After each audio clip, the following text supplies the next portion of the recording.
If you're already co-parenting with a narcissistic ex, you know how dangerous that can be.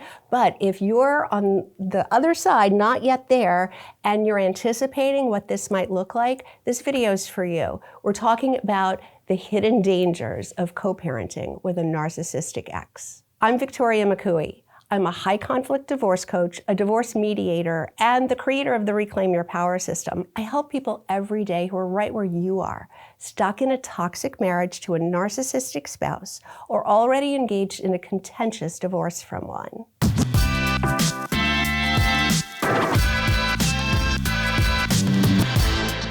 Okay, so what are co-parents supposed to do? They're supposed to work together to ensure the best interest of the children, right? They're supposed to put the children's needs before their own petty differences or arguments or whatever grudges they might be holding against each other, right? Mature, normal people can do that, but narcissists aren't mature, normal people. So what does it look like when you're trying to co-parent with a narcissist? Well, they will put their own selfish needs for control and admiration ahead of what's best for your children. So how do they do that? I've identified the 4 main ways, things they use to accomplish this. So here they are. Number 1, guilt. They will make you feel guilty, or they'll make the children feel guilty. They will use the guilt card every time they can to get what they want. And what they want is to control you and to be admired. Number 2, anger. Well, this is probably one of the main reasons you're not married to this person anymore, right? They can't control their anger. So when they don't get their way, when they tell you to do some crazy change to the schedule or some outlandish idea, and you're not subscribing to it, they will become so angry that you give in. Number 3, self-pity. They will work on your heartstrings, and what's worse, they'll work on the children's heartstrings. They will make the children feel sorry for them. They will actually parentalize the children, which means make the children feel like they have to parent the narcissistic parent. So that is so unhealthy for the children, a bigger burden than they should bear emotionally, psychologically. But you know, I remember my own children feeling so sorry when they had to leave their dad because their dad would cry and you know, the big crocodile tears about, oh, I hate being without you. It makes me so sad when I can't be with you.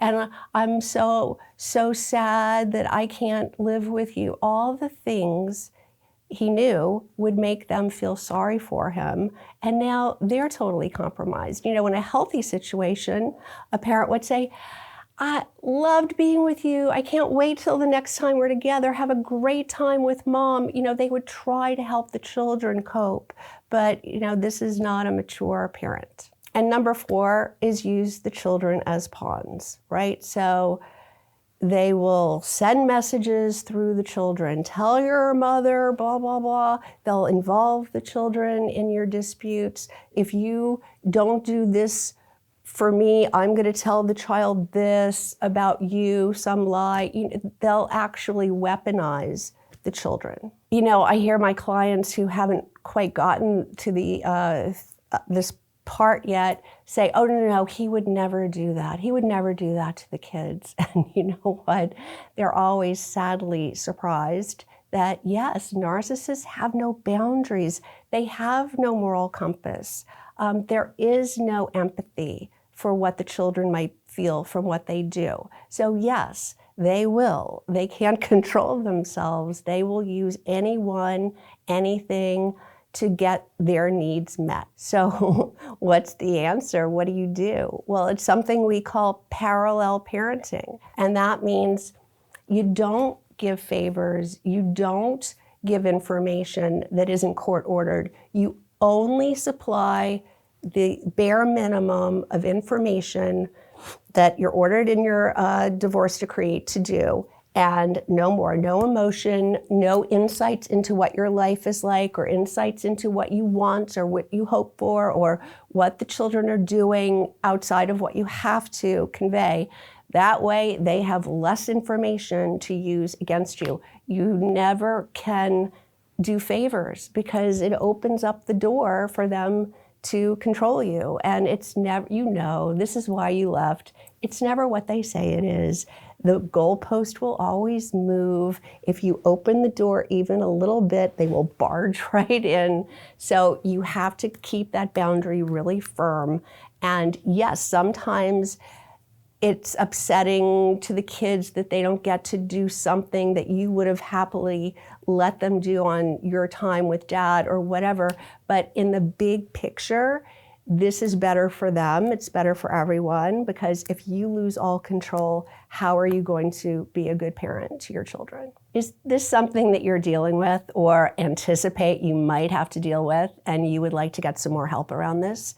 If so, you can book a call with me. I'll put a link in the description below where you can get right on my calendar. Did you find this information helpful? I hope you did. If you liked this video, will you please give it a thumbs up, and don't forget to subscribe. Thanks so much for watching. I've linked a couple of other videos here that I think you might also like, so I hope I see you in the next video.